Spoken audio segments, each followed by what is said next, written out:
ඔබ හැම කෙනෙක්ටම ආශිර්වාදමත් දවසක්. අද 2025 මාර්තු මාස 30 වැනි ඉරිදා දෙවන් වහන්සේගේ මනුෂ්‍ය පාස්ටර් ක්‍රිස් යථාර්ථයේ රිද්මය පණිවිඩය තුලින් අපට ගෙනෙන්නා වූ ඒ අනාර්ග දේවවචනයේ පණිවිඩයට අපගේ අවධානය යොමු කරන්නට යනවා. ඉතින් ප්‍රථමයෙන්ම අද දවසේ තේමාවට හා තේමා බයිබල් පාඨයට අපගේ අවධානය යොමු කරමු.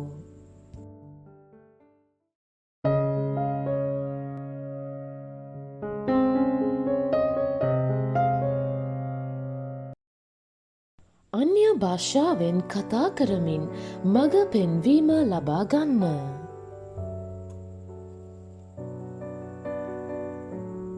මක්නිසාද අන් භාෂාවකින් කතා කරන්නා මනුෂ්‍යයන්ට නොව දෙවියන් වහන්සේට කතා කරන්නේය. ඔහු ආත්මයෙන් රහස් කතා කරන නමුත් කාටවත් තේරෙන්නේ නැත. පළමුවෙනි කොරින්ති 14 වෙනි පරිච්ඡේදයේ 2 වෙනි පදයේ ලෙස කියනවා. කිතුනුවෙකු ලෙස කිසි විටක කිසිම කාරණයක් ගැන අප නොදැනුවත් කමේ නොසිටිමු. ශුද්ධ ලියවිල්ලේ සඳහන් ආකාරයට ඔබ ක්‍රියා කරන්නේ නම් ඔබට ඕනෑම දෙයක් දැනගත හැක. අපගේ ආරම්භක පාඨයේ ඉංග්‍රීසි ඇම්ප්ලිෆයිඩ් පරිවර්තනය පවසන්නේ මක්නිසාද අන් භාෂාවකින් කතා කරන්නා මනුෂ්‍යයන්ට නොව දෙවියන් වහන්සේට කතා කරන්නේය. ඔහු ආත්මෙන් රහස් කතා කරන නමුත් කාටවත් තේරෙන්නේ නැත. මන්ද ශුද්ධාත්මයන්න් තුලින් ඔහු සත්‍යතාවය හා සැඟවුණු දේවල් වල රහස් වටහා ගැනීමට නොහැකි වූ ප්‍රකාශ කරන්නෙහිය. පළමුවෙනි කොරින්ති 14 වෙනි පරිච්ඡේද 2 වෙනි පදේ ඇම්ප්ලිෆයිඩ් පරිවර්තනයේ ලෙසයි කියන්නේ. ඔබ නිවැරදිව දිශාව හෝ පියවර ගැනීමට සැකසහිත තත්වයක සිටීනම් අන්‍ය භාෂාවෙන් කතා කරන්න. වැඩි කල නොගොස් ඔබගේ ආත්මයට පිළිතුරු ලැබෙනු ඇත. ඔබට අවශ්‍ය කරන මඟ පෙන්වීම හා එම තත්ත්වය සම්බන්ධව ඇති අභිරහස ඔබට වටහා ගත හැකි වනු ඇත. සමහර විට යම් තත්ත්වයක් විෂයන් අදහස් හෝ යම් කාරණයක් සම්බන්ධව ඒ පිටුපස ඇති මූල ධර්මය සම්බන්ධව ඔබට කාරණා දැනගත යුතු වේ. අන්‍ය භාෂාවෙන් කතා කිරීමට කාලය ගත කරන්න. ඔබය එසේ කරන කල ඔබගේ ආත්මය තුළ යම් නිරාවරණයක් වනු ඇත. ස්වාමි වූ යේසුස් වහන්සේ පැවසුවේ එබැවින් යේසුස් වහන්සේ නැවත ඔවුන්ට කතා කරමින් මම ලෝකයේ ආලෝකයය.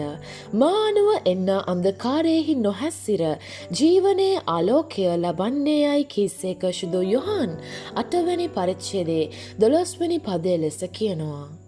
ඔබට සියල්ල දැනගත හැක.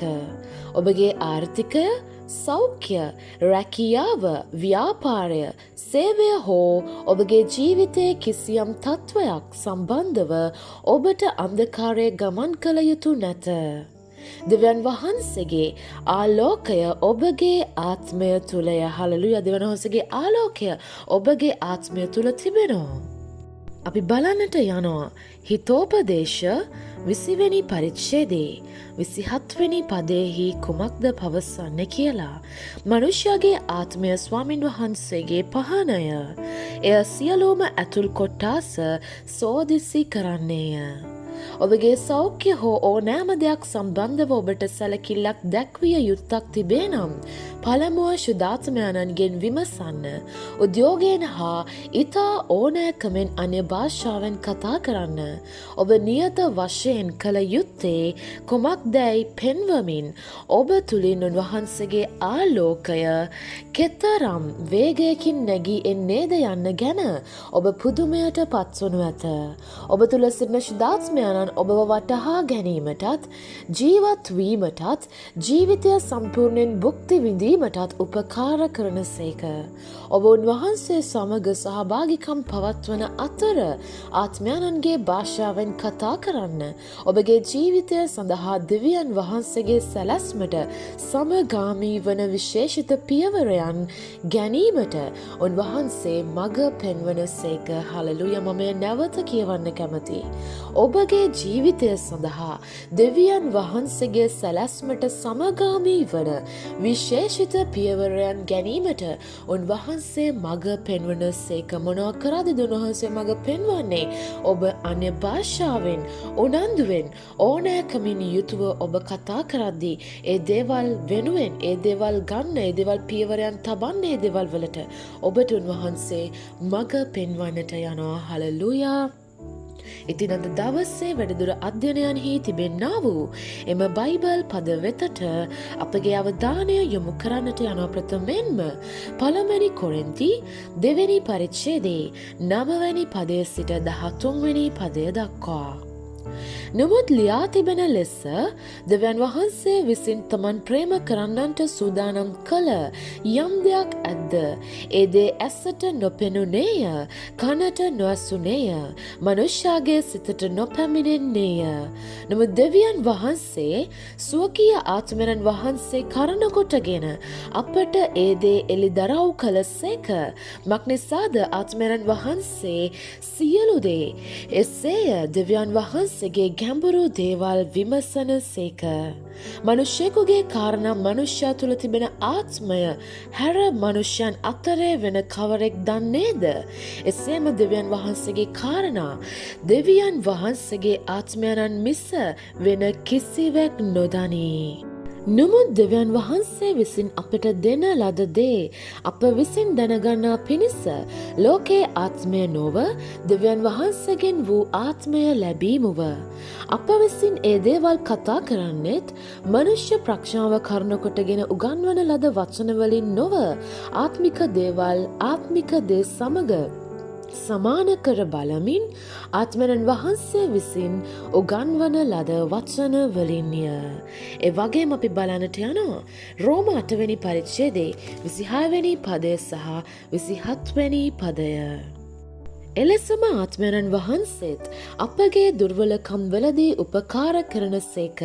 මක්නිසාද යුතු ලෙස යාක්ෂා කරන්නට අපි නොදනිමුව. නමුත් ආත්මයන් වහන්සේම කිය නොහැකි කෙඳිරිගෑම් වලින් අප උදෙසා මැදිහත්කම් කරන සේක. ඒ ආත්මයන් වහන්සේ දෙවියන් වහන්සේගේ කැමැත්ත ලෙස ශුද්ධවන්තයන් උදෙසා මැදිහත්කම් කරන බැවින් සිත විමසන තනන් වහන්සේ උන්වහන්සේගේ අදහස කුමක්දැයි දන්නා සේක. හලලූයා. ඒ වගේම අපි බලන්නට යනවා පළමුවෙනි කොරින්ති 14 වෙනි පරිච්ඡේදයේ 2 වෙනි පදය. මක්නිසාද අන්භාෂාවකින් කතා කරන්න මනුෂ්‍යයන්ට නොව දෙවියන් වහන්සේට කතා කරන්නේය. ඔහු ආත්මෙන් රහස් කතා කරන නමුත් කාටවත් තේරෙන්නේ නැත. ඉතින් අද දවසේ ඇදහිල්ලේ ප්‍රකාශනය මාත් සමග ඇදහිල්ලෙන් ප්‍රකාශ කරන්න. ආශිර්වාදවත් පියාණනි,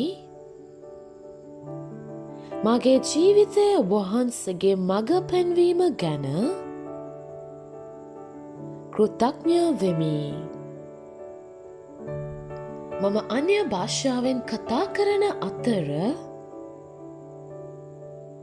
මේ දැනුත් මගේ ආත්මය